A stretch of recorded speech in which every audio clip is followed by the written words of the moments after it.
Hello दोस्तों, ITI classes के YouTube channel पर आप सभी का स्वागत है। तो दोस्तों, आज की इस वीडियो में हम बात करेंगे trade theory electrician second year के डीसी जनरेटर चैप्टर से पूछे गए कुछ महत्वपूर्ण प्रश्नों की। और ये सभी प्रश्न जो हैं आपके पिछले कुछ वर्षों में पूछे भी जा चुके हैं और ये सभी प्रश्न जो हैं आपके कंपटीशन एग्जाम्स में भी पूछे गए हैं। तो वीडियो को शुरू करने से पहले मैं आपको बता दूं कि इन सभी प्रश्नों की PDF फाइल आप हमारे टेलीग्राम ग्रुप से भी डाउनलोड कर सकते हैं और ग्रुप को ज्वाइन करने के लिए लिंक आपको इस वीडियो के डिस्क्रिप्शन में मिल जाएगा। तो आइए शुरू करते हैं। पहला प्रश्न है आपका कि एक DC जनरेटर खालिस्तान में बदलता है। ऑप्शन इसमें आपको दिए गए हैं: चुंबकीय ऊर्जा को विद्युत ऊर्जा में, दूसरा ऑप्शन है तापीय ऊर्जा को विद्युत ऊर्जा में, तीसरा ऑप्शन है यांत्रिक ऊर्जा को विद्युत ऊर्जा में और चौथा ऑप्शन है रासायनिक ऊर्जा को विद्युत ऊर्जा में। तो इसका जो सही आंसर होगा ऑप्शन नंबर सी होगा। जो आपका डीसी जनरेटर होता है वो मैकेनिकल एनर्जी को इलेक्ट्रिकल एनर्जी में चेंज करता है। और ये जो है आपका डीसी जनरेटर जो है आपका फ्लेमिंग के दाएं हाथ के सिद्धांत पर कार्य करता है। डीसी जनरेटर जो होता है वो फ्लेमिंग के दाएं हाथ के सिद्धांत पर कार्य करता है और ये जो होता है आपकी मैकेनिकल एनर्जी को इलेक्ट्रिकल एनर्जी में कन्वर्ट करता है। इसके बाद में दूसरा प्रश्न है आपका कि एक डीसी जनरेटर का कम्यूटेटर क्या कार्य करता है।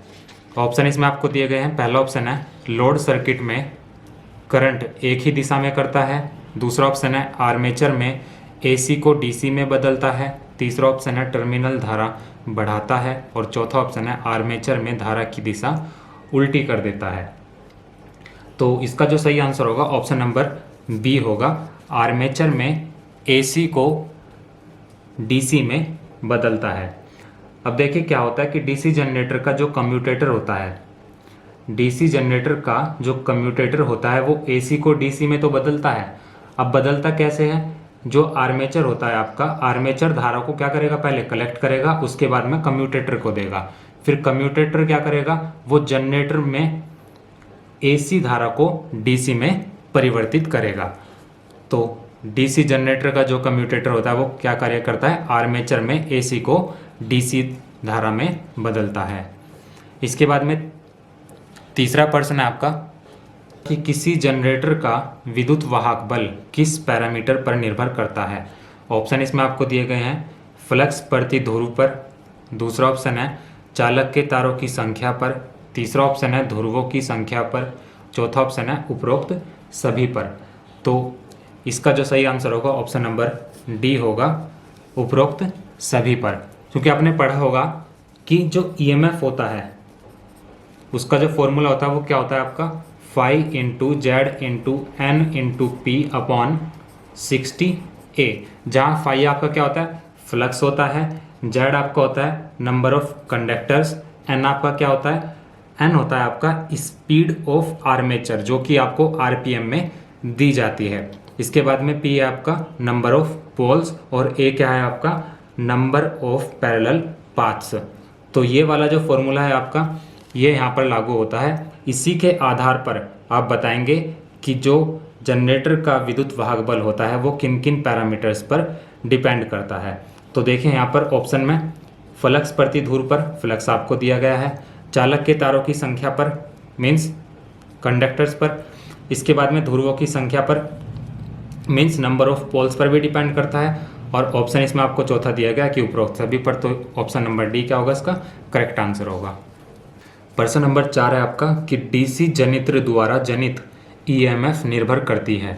अभी आपको बताया कि आपका जो EMF होता है वो किस पर डिपेंड करता है, फ्लक्स पर भी डिपेंड करता है, नंबर ऑफ कंडक्टर्स पर भी डिपेंड करता है, उसके बाद में आपकी जो आर्मेचर की स्पीड होती है उस पर भी डिपेंड करता है और जो आपका नंबर ऑफ पोल्स होते हैं उस पर भी डिपेंड करता है। अब ऑप्शन इसमें आपको क्या क्या दिए गए हैं कि प्रति ध्रुव फ्लक्स पर, दूसरा ऑप्शन है केवल गति पर, तीसरा ऑप्शन है फ्लक्स और गति दोनों पर, चौथा ऑप्शन है इनमें से कोई नहीं। तो इसका जो सही आंसर होगा ऑप्शन नंबर सी होगा, फ्लक्स और गति दोनों पर।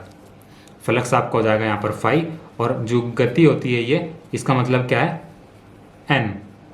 मीन्स स्पीड ऑफ आर्मेचर, जो कि आपको किस चीज़ में दी जाती है, आरपीएम में दी जाती है। प्रश्न नंबर 5 है आपका कि एक आदर्श डीसी जनरेटर वह है जिसमें वोल्टेज रेगुलेशन खालिस्तान होता है। मीन्स आपसे पूछा गया कि आइडियल डीसी जनरेटर वह है जिसमें वोल्टेज रेगुलेशन होता है। आपको बताना क्या होता है। ऑप्शन इसमें आपको दिए गए हैं अधिकतम, ऋणात्मक, शून्य और धनात्मक। इसका जो सही आंसर होगा ऑप्शन नंबर सी होगा, शून्य। यदि वोल्टेज रेगुलेशन शून्य होगा तभी आपका जो डीसी जनरेटर होगा वो एक आदर्श डीसी जनरेटर कहलाएगा। क्योंकि क्या होता है, इसका मतलब ये होता है कि नो लोड से फुल लोड तक वोल्टेज में यदि कोई भी परिवर्तन ना हो, वो शून्य के बराबर हो, तभी वह आइडियल की कंडीशन होती है। तो ऑप्शन नंबर सी क्या होगा, इसका करेक्ट आंसर होगा। प्रश्न नंबर 6 है आपका कि डायनामो परिवर्तित करता है। ऑप्शन इसमें आपको दिए गए हैं निम्न वोल्टेज को उच्च वोल्टेज में, उच्च धारा को निम्न धारा में, यांत्रिक ऊर्जा को विद्युत ऊर्जा में और विद्युत ऊर्जा को यांत्रिक ऊर्जा में। तो इसका जो सही आंसर होगा वो क्या होगा, ऑप्शन नंबर सी होगा, यांत्रिक ऊर्जा को विद्युत ऊर्जा में कन्वर्ट करता है। ये एक प्रकार का क्या होता है आपका इलेक्ट्रो मैकेनिकल यंत्र होता है। क्या होता है ये, इलेक्ट्रो मैकेनिकल यंत्र कह सकते हैं या फिर आप डिवाइस भी बोल सकते हैं इसको। क्या होता है, डायनामो आपका एक इलेक्ट्रोमैकेनिकल डिवाइस होती है जो छोटे स्तर पर क्या करती है, आपको सप्लाई देती है। छोटे स्तर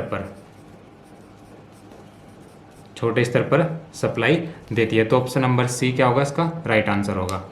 इसके बाद में प्रश्न नंबर 7 है, ये भी सेम ऐसा ही है जैसा भी प्रश्न नंबर 6 आपको बताया कि डायनामो एक मशीन है जिसका काम क्या होता है, यांत्रिक ऊर्जा को विद्युत ऊर्जा में बदलने का होता है। तो ऑप्शन नंबर डी क्या होगा, इसका करेक्ट आंसर होगा। प्रश्न नंबर 8 है आपका कि एक दिष्ट धारा जनित्र कार्य करता है। ऑप्शन इसमें आपको दिए गए हैं किरचॉफ के सिद्धांत पर, स्क्रू के सिद्धांत पर, फैराडे के सिद्धांत पर और लेंज के सिद्धांत पर। तो इसका जो सही आंसर होगा ऑप्शन नंबर सी होगा कि आपका दिष्ट धारा जो जनित्र होता है वो फैराडे के सिद्धांत पर कार्य करता है। कैसे, आपने देखा होगा फैराडे का नियम क्या बताता है आपको कि जब हम किसी चालक को चुंबकीय क्षेत्र में घुमाते हैं तो क्या होगा, वहाँ पर एक फ्लक्स जनरेट होगा और उसी से आपका क्या होगा, फिर जो गति में डिफरेंस आएगा, जो गति में अंतर आएगा, वही आपका क्या करता है, ईएमएफ को जनरेट करता है। तो ये आपका फैराडे का नियम बताता है। तो इसलिए दिष्ट धारा जो जनित्र होता है आपका वो फैराडे के सिद्धांत पर कार्य करता है।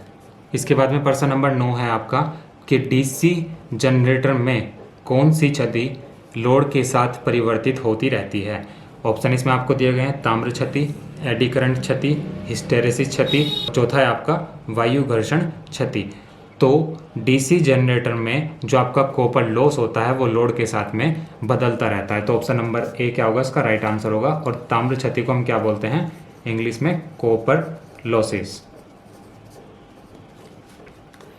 इसके बाद में प्रश्न नंबर 10 है आपका कि डीसी जनित्र की दक्षता होती है। मीन्स आपसे पूछा क्या है कि डीसी जो जनरेटर होता है उसकी एफिशिएंसी, डीसी जनरेटर की एफिशिएंसी आपसे पूछी गई है।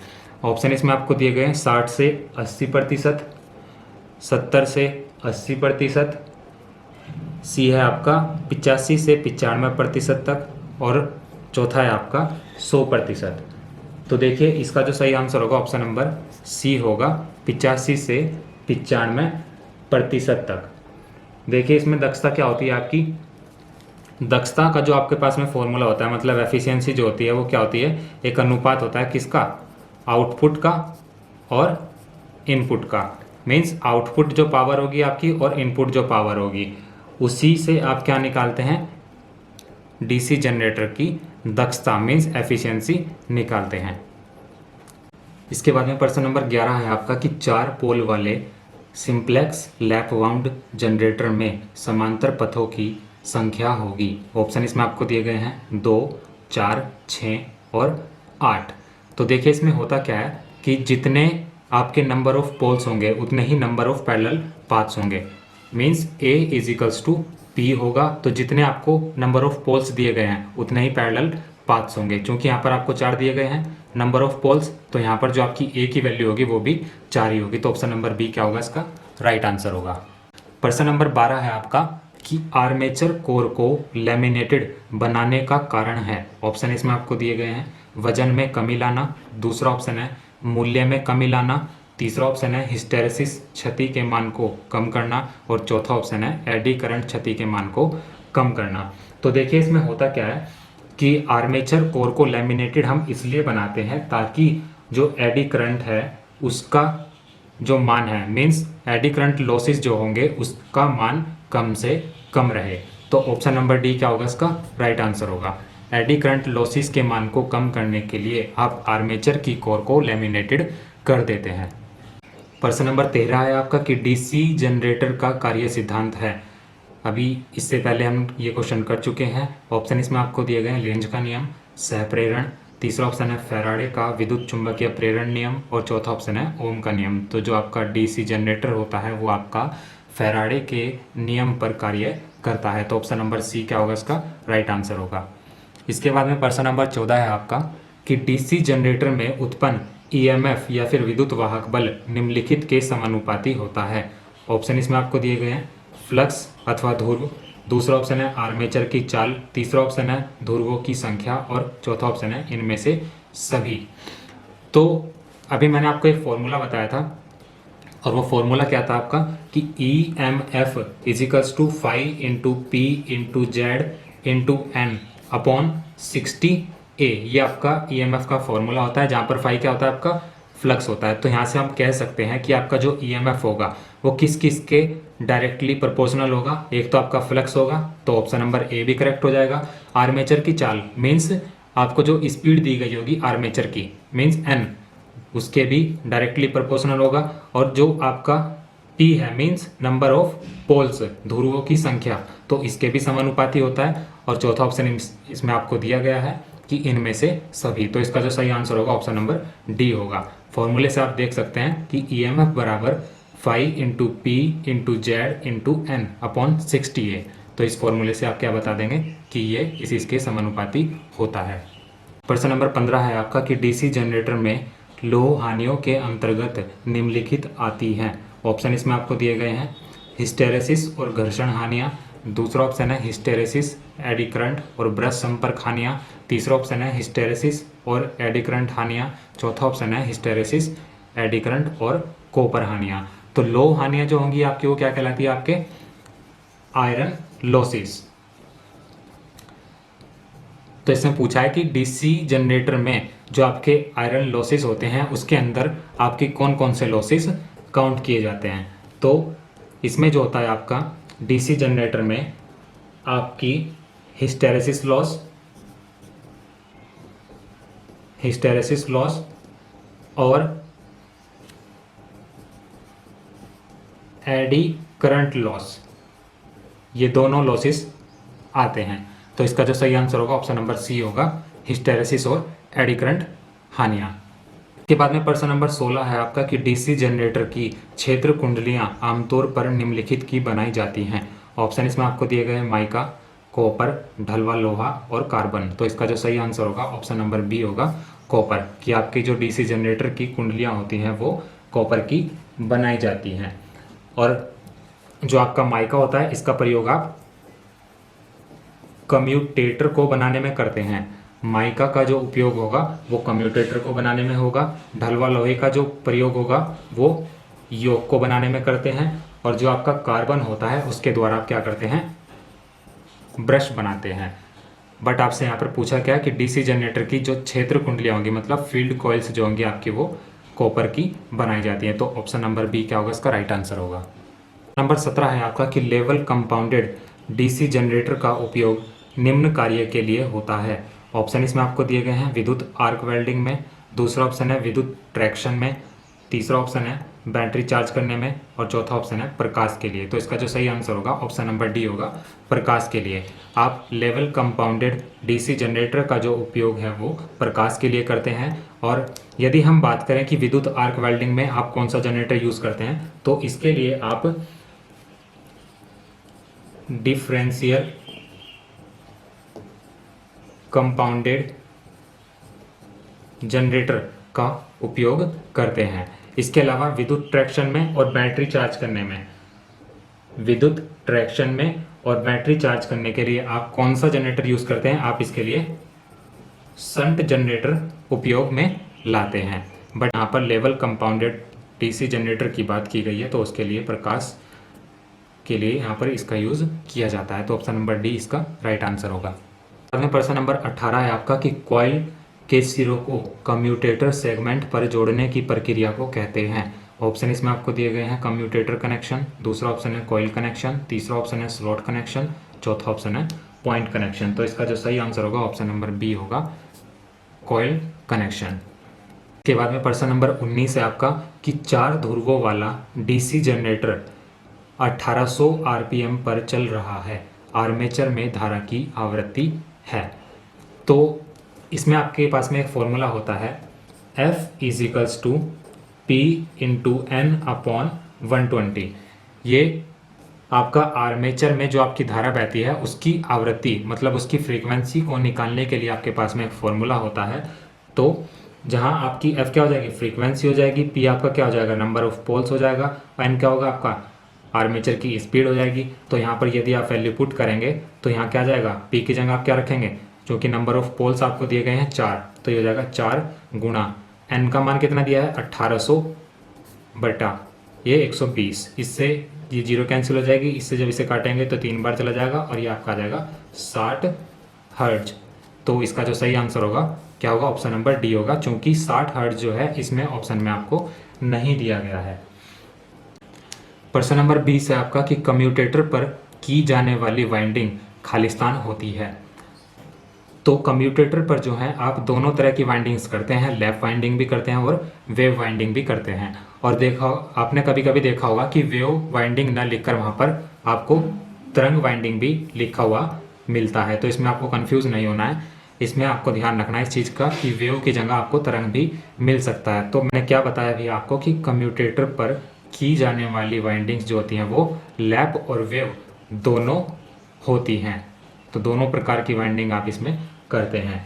बट लैप वाइंडिंग में जो होगा आपका A बराबर P होता है, मीन्स नंबर ऑफ पोल्स बराबर हो जाएगा किसके? नंबर ऑफ पैरेलल पाथ्स के। और आपका जो वेव वाइंडिंग होती है इसमें A बराबर क्या होता है आपका? 2 होता है, क्योंकि यहाँ पर बात की गई है लैप और वेव दोनों प्रकार की वाइंडिंग की बात की गई है। इसलिए आपको ध्यान रखना है कि यदि आपका लैप वाइंडिंग होगी तो इसमें A बराबर P होता है, मीन्स आपका जो नंबर ऑफ पैरेलल पाथ होंगे वो आपके किसके बराबर हो जाएंगे? नंबर ऑफ पोल्स के बराबर हो जाएंगे। और वेव वाइंडिंग में क्या होता है या फिर तरंग वाइंडिंग में आपका क्या होता है? A की जो वैल्यू होती है means number of parallel paths जो होंगे वो आपका 2 होंगे। तो ऑप्शन नंबर सी क्या होगा? इसका राइट आंसर होगा। इसके बाद में प्रश्न नंबर 21 है आपका कि ऑटोमोबाइल की बैटरी को आवेशित करने के लिए कौन सा जनरेटर उपयोगी है? तो इसका जो सही आंसर होगा ऑप्शन नंबर सी होगा, शंट जनरेटर। क्योंकि ऑटोमोबाइल की बैटरी को चार्ज करने के लिए आप शंट जनरेटर का उपयोग करते हैं, क्योंकि इसमें क्या होता है? डीसी शंट जनरेटर आपका कांस्टेंट वोल्टेज देता है, मीन्स इसमें जो वोल्टेज है वो आपकी अप एंड डाउन नहीं होती, कांस्टेंट बनी रहती है। इसलिए आप ऑटोमोबाइल की बैटरी को चार्ज करने के लिए शंट डीसी जनरेटर का उपयोग करते हैं। बाद में प्रश्न नंबर 22 है आपका कि लैप वाइंडिंग में समांतर पथों की संख्या होती है। अभी मैंने आपको बताया पिछले क्वेश्चन में कि आपका जो लैप वाइंडिंग का केस होता है उसमें आपका number of poles means P बराबर किसके होते हैं? नंबर ऑफ पैरेलल पाथ्स के, मीन्स A बराबर किसके होता है? P के। और वेव वाइंडिंग या फिर तरंग वाइंडिंग में A की जो वैल्यू होती है वो 2 होती है। इस चीज़ का आपको ध्यान रखना है। तो इसका जो सही आंसर होगा वो क्या होगा आपका? ऑप्शन नंबर बी होगा। इसके बाद में प्रश्न नंबर 23 है आपका कि डीसी मशीनों में निम्नलिखित में किस प्रकार की वाइंडिंग का प्रयोग किया जाता है? ऑप्शन इसमें आपको दिए गए हैं केवल लैप वाइंडिंग, दूसरा ऑप्शन है केवल तरंग वाइंडिंग, तीसरा ऑप्शन है लैप तथा तरंग वाइंडिंग दोनों, और चौथा ऑप्शन है संकेंद्रित वाइंडिंग।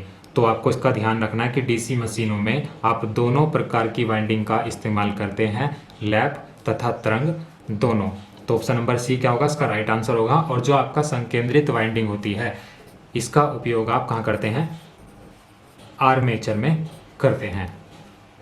प्रश्न नंबर 24 है आपका कि डीसी मशीन में लौह हानि मीन्स आयरन लॉसेस निम्नलिखित में होती है। ऑप्शन इसमें आपको दिए गए हैं, योक, कम्यूटेटर, मुख्य बॉडी और आर्मेचर रोटर। तो इसका जो सही आंसर होगा ऑप्शन नंबर डी होगा, आर्मेचर रोटर। क्योंकि क्या होता है कि आपका जो आर्मेचर होता है उसकी जो कोर बनी होती है वो आयरन की बनी होती है। उसके बाद में क्या होगा, जब रोटेशन होगा तो क्या होगा, आर्मेचर की कोर में आयरन लॉसेस बन जाते हैं। और आयरन लॉसेस जो होते हैं आपके दो तरह के होते हैं, एक होता है आपका हिस्टेरेसिस लॉसेस और दूसरा होता है आपका एडी करंट लॉसेस। तो ऑप्शन नंबर डी क्या होगा, इसका राइट आंसर होगा। और आखिरी प्रश्न है आपका कि किसी डीसी मशीन में यदि पी पोलों की संख्या है, मीन्स पी है आपका नंबर ऑफ पोल्स, एन आपका आर्मेचर स्पीड आरपीएम में हो, तब चुंबकीय व्युत्क्रमों की आवृत्ति क्या होगी। अभी आपको एक फॉर्मूला बताया था फ्रीक्वेंसी का, तो फ्रीक्वेंसी बराबर किसके होता है, पी इंटू एन अपॉन 120। तो यहाँ पी आपका नंबर ऑफ पोल्स हो जाएगा, एन क्या हो जाएगा आपका आर्मेचर की स्पीड हो जाएगी, और एफ आपका यहाँ पर फ्रीक्वेंसी है ही पहले से। तो इसका जो सही आंसर होगा वो क्या हो जाएगा आपका, ऑप्शन नंबर बी। तो दोस्तों आज की वीडियो में सिर्फ इतना ही, और नेक्स्ट वीडियो में हम बात करेंगे कुछ और इंपॉर्टेंट क्वेश्चंस की।